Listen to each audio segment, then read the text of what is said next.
सभी दोस्तों को नमस्कार। स्वागत है आप लोगों का आरकेजीएस क्लासेज में।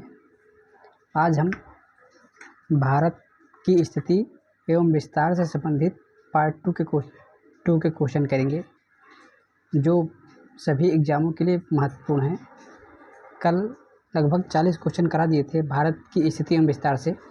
आज हम 40 क्वेश्चन और करेंगे। तो आइए शुरू करते हैं आज का पहला क्वेश्चन। भारत और पाकिस्तान के बीच अंतर्राष्ट्रीय सीमा किसके द्वारा सीमांकित की गई है? पहला है मैकमोहन रेखा, बी है डूरंड लाइन, सी है रेड क्लिफ लाइन और डी है मैगी-नाइट लाइन। तो भारत और पाकिस्तान के बीच जो अंतर्राष्ट्रीय सीमा है वो है डूरंड लाइन। तो एक का जो राइट आंसर हो जाएगा, सॉरी डूरंड नहीं होगा, एक का जो राइट आंसर हो जाएगा वो हो जाएगा Radcliffe line, answer number C. आइए देखते हैं क्वेश्चन नंबर 2। भारत के सुदूर पूर्व में से कौन सा देश भारत के सर्वाधिक लंबी अंतर्राष्ट्रीय सीमा बनाता है? ये कह रहा है पूर्व में। पहला है चीन, बी है म्यांमार, सी है थाईलैंड और डी है वियतनाम। तो क्वेश्चन नंबर 2 का जो राइट आंसर हो जाएगा वो हो जाएगा म्यांमार, जो है भारत के पूर्व में सबसे ज़्यादा बाउंड्री साझा करता है। तो 2 का राइट आंसर हो जाएगा आंसर नंबर बी, म्यांमार। आइए देखते हैं क्वेश्चन नंबर 3। भारत एवं चीन के बीच सीमा निर्धारित करने वाली मैकमोहन रेखा निम्नलिखित में से किस प्रदेश के उत्तरी सीमा पर खींची गई है? पहला है जम्मू कश्मीर, बी है हिमाचल प्रदेश, सी है उत्तर प्रदेश और डी है अरुणाचल प्रदेश। तो क्वेश्चन नंबर 3 का जो राइट आंसर हो जाएगा वो हो जाएगा Arunachal Pradesh, answer number D. आइए देखते हैं क्वेश्चन नंबर 4। निम्नलिखित में से किस देश के साथ भारत की अंतर्राष्ट्रीय सीमा नहीं लगती है? पहला है पाकिस्तान, बी है बांग्लादेश, सी है भूटान, डी है श्रीलंका। तो क्वेश्चन नंबर 4 का जो राइट आंसर हो जाएगा वो हो जाएगा श्रीलंका के साथ भारत की कोई सीमा नहीं लगती है। तो 4 का राइट आंसर हो जाएगा आंसर नंबर डी, श्रीलंका। आइए देखते हैं क्वेश्चन नंबर 5। निम्नलिखित में से कौन सा देश भारतीय उपमहाद्वीप के अंतर्गत शामिल नहीं किया जाता है? पहला है पाकिस्तान, बी है नेपाल, सी है श्रीलंका और डी है बांग्लादेश। तो क्वेश्चन नंबर 5 का जो राइट आंसर हो जाएगा वो हो जाएगा श्रीलंका, जो है वो भारतीय उपमहाद्वीप में शामिल नहीं है। तो 5 का राइट आंसर हो जाएगा आंसर नंबर सी, श्रीलंका। आइए देखते हैं क्वेश्चन नंबर 6। निम्नलिखित में से किस भारतीय राज्य की समुद्र तटीय सीमा सबसे छोटी है? पहला है गोवा, बी है केरल, सी है उड़ीसा और डी है पश्चिम बंगाल। तो क्वेश्चन नंबर 6 का जो राइट आंसर हो जाएगा वो हो जाएगा गोवा की सबसे कम समुद्री तटीय सीमा साझा करता है। तो 6 का राइट आंसर हो जाएगा आंसर नंबर ए। और सबसे लंबी जो सीमा है वो है गुजरात की। आइए देखते हैं क्वेश्चन नंबर 7। भारत की सबसे लंबी अंतर्राष्ट्रीय सीमा किस देश के साथ है? पहला है नेपाल, बी है पाकिस्तान, सी है चीन और डी है बांग्लादेश। तो भारत की जो सबसे लंबी अंतर्राष्ट्रीय सीमा है वो है बांग्लादेश के साथ। तो 7 का जो राइट आंसर हो जाएगा वो हो जाएगा आंसर नंबर डी। आइए देखते हैं क्वेश्चन नंबर 8। सबसे छोटी स्थलीय सीमा भारत की किस देश के साथ है? पहला है अफगानिस्तान, बी है नेपाल, सी है म्यांमार और डी है भूटान। तो क्वेश्चन नंबर 8 का जो राइट आंसर हो जाएगा वो हो जाएगा भूटान, आंसर नंबर डी। आइए देखते हैं क्वेश्चन नंबर 9। भारत को निम्नलिखित भौतिक प्रदेशों में विभाजित किया जा सकता है। पहला है हिमालय, गंगा का मैदान, दक्षिण पठार एवं राजस्थान का मैदान, बी है पर्वतीय देश, हिमानी प्रदेश, नदी घाटी प्रदेश हिमालय प्रदेश, सी है दक्षिणी पठारी प्रदेश, सागर तटीय प्रदेश, द्वीपीय प्रदेश एवं हिमालय प्रदेश, डी है उत्तर पर्वतीय प्रदेश, बृहत मैदानी प्रदेश, दक्षिण प्रायद्वीपीय प्रदेश तथा सागर तटीय प्रदेश। तो क्वेश्चन नंबर 9 का जो राइट आंसर हो जाएगा वो हो जाएगा आंसर नंबर डी, यानी भारत का जो भौतिक विभाजन है वो है उत्तर प्रदेशीय प्रदेश, पर्वतीय प्रदेश, बृहत मैदानी, दक्षिण प्रायद्वीपीय प्रदेश और सागर तटीय प्रदेश। तो 9 का जो राइट आंसर हो जाएगा वो हो जाएगा आंसर नंबर डी। आइए देखते हैं क्वेश्चन नंबर 10। भारत का कौन सा भू आकृति विभाग प्राचीनतम है? पहला है उत्तर पर्वतीय प्रदेश, बी है गंगा ब्रह्मपुत्र मैदान, सी है प्रायद्वीपीय पठार और डी है समुद्र तटीय मैदान। तो क्वेश्चन नंबर 10 का जो राइट आंसर हो जाएगा वो हो जाएगा प्रायद्वीपीय पठार भारत का प्राचीनतम भूभाग है। तो 10 का राइट आंसर होगा आंसर नंबर सी। आइए देखते हैं क्वेश्चन नंबर 11। गारो, खासी, जयंतिया पहाड़ियाँ संरचना एवं उत्पत्ति की दृष्टि से निम्नलिखित में से किसका भाग है? पहला है हिमालय पर्वत श्रेणी का, बी है पूर्वांचल की पहाड़ी का, सी है अराकान योमा पर्वत का और डी है प्रायद्वीपीय पठार का। तो क्वेश्चन नंबर 11 का जो राइट आंसर हो जाएगा वो हो जाएगा प्रायद्वीपीय पठार का हिस्सा है गारो, खासी, जयंतिया। तो 11 का राइट आंसर हो जाएगा आंसर नंबर डी, यानी गारो प्रायद्वीपीय पठार। आइए देखते हैं क्वेश्चन नंबर 12। निम्नलिखित में से कौन सा तट पश्चिमी तट का भाग नहीं है? पहला है काठियावाड़ तट, बी है कोंकण तट, सी है मालाबार तट और डी है कोरोमंडल तट। तो जो पश्चिमी तट का भाग नहीं है वो है आपका कोरोमंडल तट। तो 12 का राइट आंसर हो जाएगा आंसर नंबर डी, यानी कोरोमंडल तट। आइए देखते हैं क्वेश्चन नंबर 13। भारत का पूर्वी समुद्री तट किस नाम से जाना जाता है? पहला है दीघा तट, बी है कोरोमंडल तट, सी है कोंकण तट, डी है मालाबार तट। तो भारत का जो पूर्वी समुद्री तट है उसे कोरोमंडल तट के नाम से जानते हैं। तो 13 का राइट आंसर हो जाएगा आंसर नंबर बी, यानी कोरोमंडल तट। आइए देखते हैं क्वेश्चन नंबर 14। कोंकण तट कहाँ से कहाँ तक विस्तृत है? पहला है गोवा से कोच्चि, बी है गोवा से दीव, सी है गोवा से दमन, डी है गोवा से मुंबई।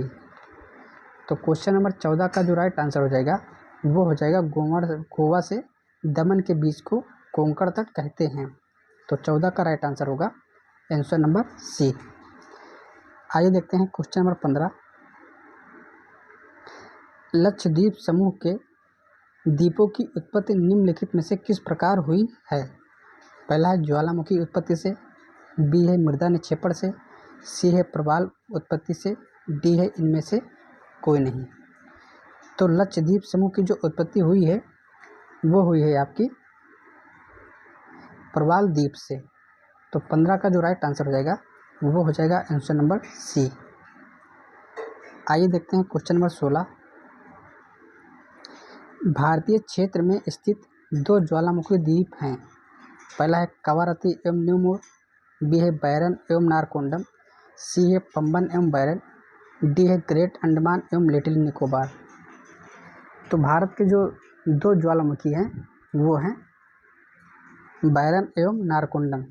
तो 16 का जो राइट आंसर हो जाएगा वो हो जाएगा आपका आंसर नंबर वो हो जाएगा बैरन एवं नारकोंडम, आंसर नंबर बी। आइए देखते हैं क्वेश्चन नंबर 17। न्यू मोर द्वीप कहाँ है? पहला है अरब सागर में, बी है बंगाल की खाड़ी में, सी है मन्नार की खाड़ी में, डी है अंडमान सागर में। तो क्वेश्चन नंबर 17 का जो राइट आंसर हो जाएगा वो हो जाएगा मन्नार की खाड़ी में न्यू मोर द्वीप स्थित है। तो 17 का जो राइट आंसर हो जाएगा वो हो जाएगा आपका आंसर नंबर। तो 17 का जो राइट आंसर हो जाएगा न्यू मोर द्वीप वो है आपके बंगाल की खाड़ी में। तो 17 का राइट आंसर हो जाएगा आंसर नंबर बी। आइए देखते हैं क्वेश्चन नंबर 18। निम्नलिखित में से कौन सा एक द्वीप है? पहला है दमन या दमन,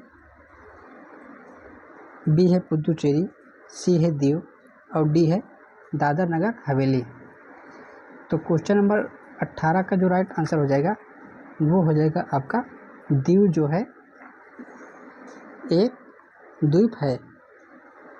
तो 18 का राइट आंसर होगा आंसर नंबर सी यानी दीव। आइए देखते हैं क्वेश्चन नंबर 19। स्वतंत्रता से पूर्व कौन सा भारतीय क्षेत्र काला पानी के नाम से जाना जाता था? पहला लक्षद्वीप, बी है अंडमान एवं निकोबार द्वीप समूह, सी है दीव, डी है आलिया बेट एवं खादिया बेट। तो 19 का जो राइट आंसर हो जाएगा वो हो जाएगा अंडमान एवं निकोबार द्वीप समूह को काला पानी भी कहते थे। तो 19 का राइट आंसर हो जाएगा आंसर नंबर बी। आइए देखते हैं क्वेश्चन नंबर 20। लक्षद्वीप द्वीपीय समूह कहाँ स्थित है? पहला है अरब सागर, बी है बंगाल की खाड़ी, सी है हिंद महासागर और डी है इनमें से कोई नहीं। तो क्वेश्चन नंबर 20 का जो राइट आंसर हो जाएगा वो हो जाएगा अरब सागर में लक्षद्वीप द्वीप समूह स्थित है। तो 20 का राइट आंसर होगा आंसर नंबर ए। आइए देखते हैं क्वेश्चन नंबर 21। दीव स्थित है पहला है कच्छ की खाड़ी में, बी है खंबात की खाड़ी में, सी है मन्नार की खाड़ी में और डी है बंगाल की खाड़ी में। तो क्वेश्चन नंबर 21 का जो राइट आंसर हो जाएगा वो हो जाएगा खंबात की खाड़ी में दीव स्थित है। तो 21 का राइट आंसर होगा आंसर नंबर बी। आइए देखते हैं क्वेश्चन नंबर 22। निम्नलिखित में से कौन सा द्वीप भारत और श्रीलंका के मध्य स्थित है? पहला है न्यू मोर द्वीप, बी है लक्षद्वीप, सी है गंगा सागर, डी है रामेश्वरम। तो क्वेश्चन नंबर 22 का जो राइट आंसर हो जाएगा वो हो जाएगा रामेश्वरम द्वीप जो है भारत और श्रीलंका के मध्य में स्थित है। तो 22 का राइट आंसर होगा आंसर नंबर डी। आइए देखते हैं क्वेश्चन नंबर 23। लक्षद्वीप में कितने द्वीपीय समूह हैं? पहला है 17, बी है 27, सी है 36 और डी है 47। तो क्वेश्चन नंबर 23 का जो राइट आंसर हो जाएगा वो हो जाएगा आपका सी यानी लक्षद्वीप में 36 द्वीप समूह हैं। आइए देखते हैं क्वेश्चन नंबर 24। थार मरुभूमि कहाँ स्थित है? पहला है गुजरात, बी है राजस्थान, सी है पंजाब और डी है हरियाणा। तो क्वेश्चन नंबर 24 का जो राइट आंसर हो जाएगा वो हो जाएगा राजस्थान में थार मरुभूमि या थार मरुस्थल स्थित है। तो 24 का राइट आंसर हो जाएगा आंसर नंबर बी। आइए देखते हैं क्वेश्चन नंबर 25।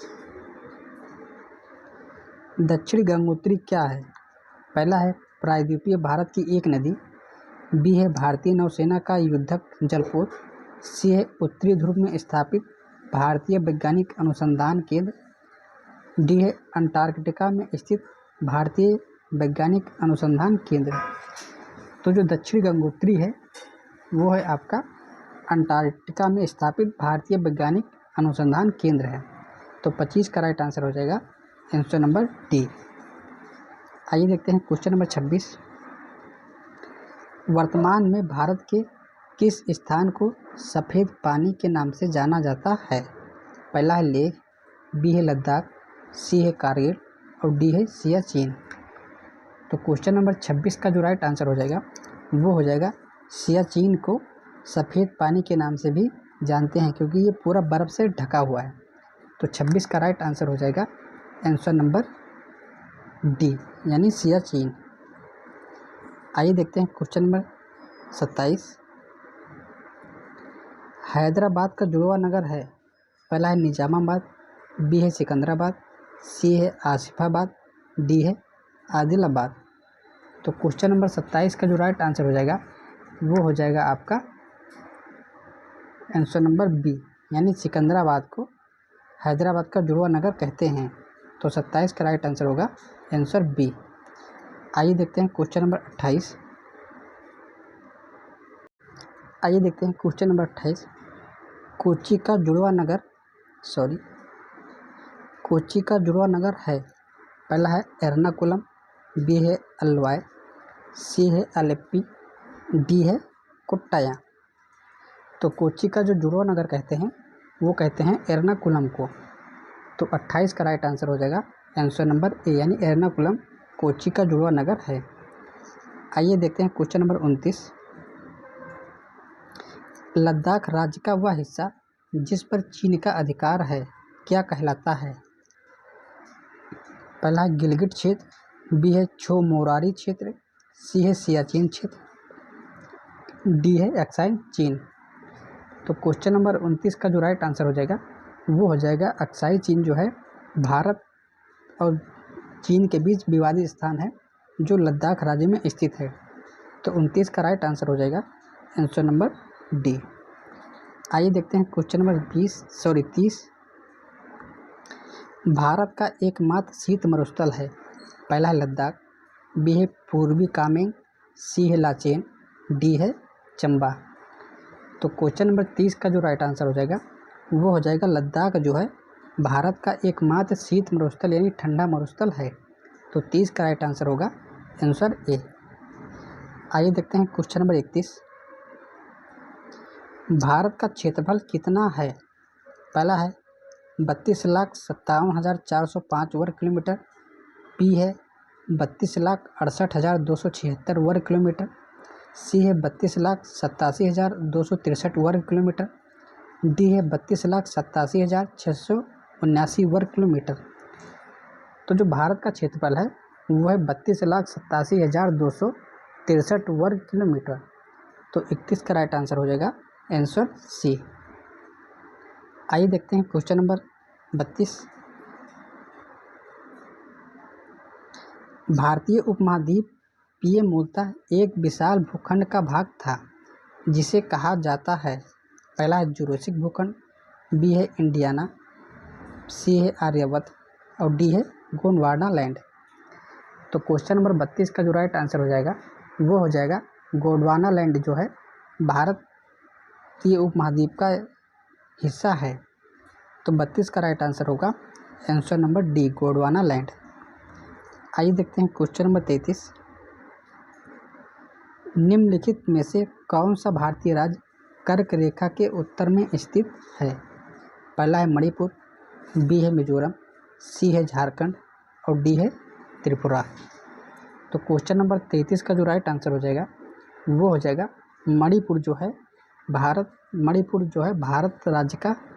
भारतीय राज्य का कर्क रेखा के उत्तर में स्थित है। तो 33 का राइट आंसर होगा आंसर नंबर ए। आइए देखते हैं क्वेश्चन नंबर 34। निम्नलिखित में से कौन सा नगर कर्क रेखा से निकटतम दूरी पर अवस्थित है? पहला है अगरतला, बी है गांधीनगर, सी है जबलपुर और डी है उज्जैन। तो कर्क रेखा के जो सबसे निकटतम नगर अवस्थित है वो है आपका अगरतला, यानी 74 का राइट आंसर होगा आंसर नंबर ए। आइए देखते हैं क्वेश्चन नंबर 35। निम्नलिखित में से कौन सा कथन सत्य है? पहला है भारत पूर्णतः उत्तरी गोलार्ध में स्थित है, बी है भारत की आकृति चतुष्कोणीय है, सी है क्षेत्रफल की दृष्टि से भारत विश्व में 7वें तथा जनसंख्या की दृष्टि से दूसरे स्थान पर है, डी है उपरोक्त सभी कथन सत्य हैं। तो क्वेश्चन नंबर 35 का जो राइट आंसर हो जाएगा वो हो जाएगा आंसर नंबर डी, यानी सभी कथन सत्य हैं, क्योंकि उत्तरी पूर्वी गोलार्ध में यहाँ उत्तरी पूर्वी गोलार्ध होगा। तो भारत जो है उत्तरी पूर्वी गोलार्ध में स्थित है। तो इस हिसाब से राइट आंसर होगा आंसर नंबर डी, यानी सभी कथन सत्य हैं। क्षेत्रफल की दृष्टि में 7वां है और जनसंख्या की दृष्टि में दूसरा है और प्रथम स्थान पर चीन है जनसंख्या में। आइए देखते हैं क्वेश्चन नंबर 36। निम्नलिखित में से कौन सा कथन असत्य है? इसमें बताना है असत्य कथन। पहला है भारत के क्षेत्रफल का 29.3% भाग पर्वतीय है, बी है भारत के क्षेत्रफल का 27.7% भाग पठारी है, सी है भारत के क्षेत्रफल का 48% भाग मैदानी है, डी है भारत का अक्षांशीय विस्तार 8 डिग्री 4 मिनट उत्तरी से 37 डिग्री 6 मिनट उत्तरी अक्षांश के बीच है। तो इसमें 36 का जो राइट आंसर हो जाएगा वो हो जाएगा आपका आंसर नंबर सी। ये 48% नहीं है, बल्कि ये है मैदानी भाग। 43% जो है भारत का मैदानी भाग स्थित है। तो 36 का राइट आंसर हो जाएगा आंसर सी। बाकी ए, बी और डी जो कथन है ये एकदम सही है। आइए देखते हैं क्वेश्चन नंबर 37। भारत के उत्तर के मैदान से संबंधित निम्नलिखित में से कौन सा कथन असत्य है? पहला है उत्तर का विशाल मैदान गंगा, ब्रह्मपुत्र, सतलज नदियों का मैदान है। बी है यह नवनिर्मित मैदानी प्रदेश है। सी है इस मैदान की मिट्टी चरनोजम प्रकार की है। डी है इस मैदान में मिट्टी का निक्षेपण 400 से 3000 मीटर की गहराई तक है। तो क्वेश्चन नंबर 37 का जो राइट आंसर हो जाएगा तो ये हो जाएगा आंसर नंबर सी, यानी इस मैदान की मिट्टी चरनोजम नहीं है, बल्कि ये जलोढ़ मृदा है।